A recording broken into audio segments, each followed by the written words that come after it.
Thank you, Gabby. I know, I have visual aids today. All right.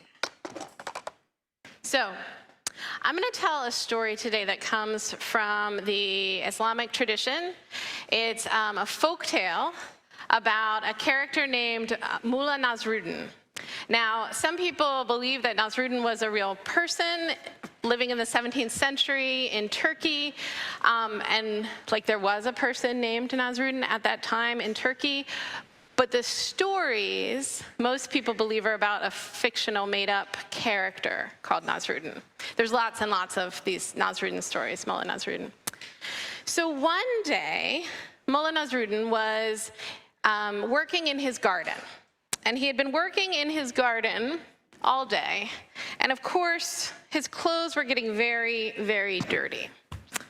He was wearing a dirty coat covered in mud and dust from shoveling and raking and picking up weeds and working in his garden all day long.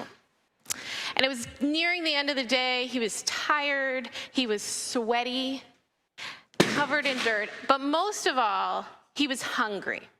You see, it was the month of Ramadan, a holy month in the Muslim calendar when people fast. They don't eat or drink anything all day long. And then at sunset, they break their fast and have a big feast. So Mullah Nasruddin had been working all day without eating or drinking, so he was very, very hungry. And he knew that that night there was going to be a special feast. The richest man in town had invited everyone over to his house for a really big feast party. Mullah Nasruddin knew that the food would be amazing. He could not wait. And he looked up and he saw that the sun was setting. And he knew that he didn't have enough time to get home and change his clothes before it would be time to go to the big party. So he thought, well, if I'm late to the party, that would be very rude to my host. But if I show up in my dirty clothes, that might be rude too. But he decided it would be ruder to be late. So he went to the party in his dirty clothes. And as he's walking in with all of these people who are dressed in their finest, ready for this big celebration, he walked up and saw the host, the rich man who was throwing the party.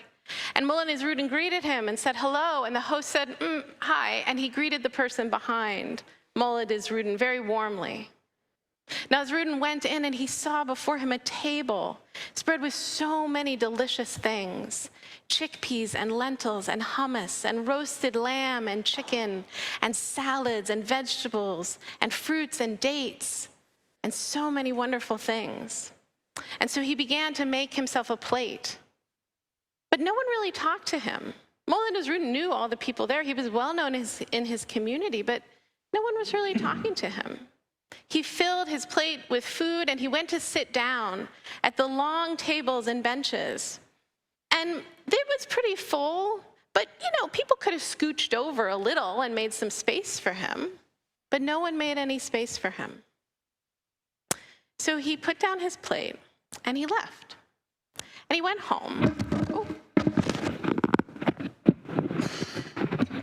I was concerned with costume changes that this might happen with my microphone. All right. He went home and he took off his dirty coat and he put on his finest coat. This is his finest coat.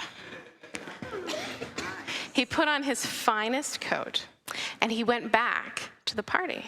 And as he approached, the host saw him coming and said, Mullah Nasruddin, I'm so glad you are here. We've been waiting for you. Welcome, welcome. And he walked him into the party, and he sat him down at the table where the host would be sitting. And he asked people to scooch away. Mullah Nasruddin is here. And he cleared a place for him.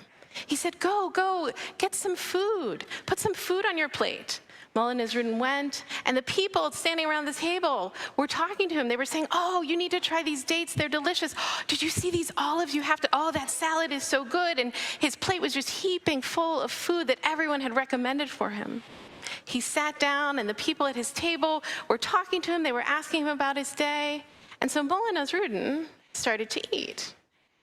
And he took an orange, and he said, "Eat, coat, eat." And he put the orange in his pocket. And then he took a date, and he said, "Eat, coat, eat." And he put the date in his pocket. He took some salad, and he said, "Eat, coat, eat." And he put the salad in his pocket. He took some bread and hummus, and he said, "Eat, coat, eat." And he put the hummus in his pocket. Maybe I should have grabbed a napkin. And his host came running over, and he said, "Mullah Nasruddin, what are you doing? Why are you feeding your coat?" And Nasruddin said, "Well, you see, when I came before in my dirty clothes, no one talked to me. It was as if I was invisible. But then when I came back in my nice fancy clothes, everyone greeted me, everyone welcomed me. So I assume it is not me who is being welcomed, it is my coat. And that is why I'm feeding my coat." Thank you for listening to my story this morning.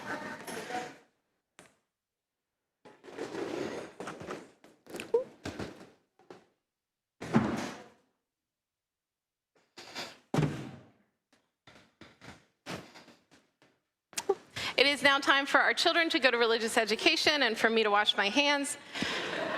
We will sing our sending song 3 times. We sing it all together the first time. The second time, our teachers will go into the lobby, and the third time, our children will go and join them for their religious education. Religious education ends at 10:45. Please pick your children up at 10:45.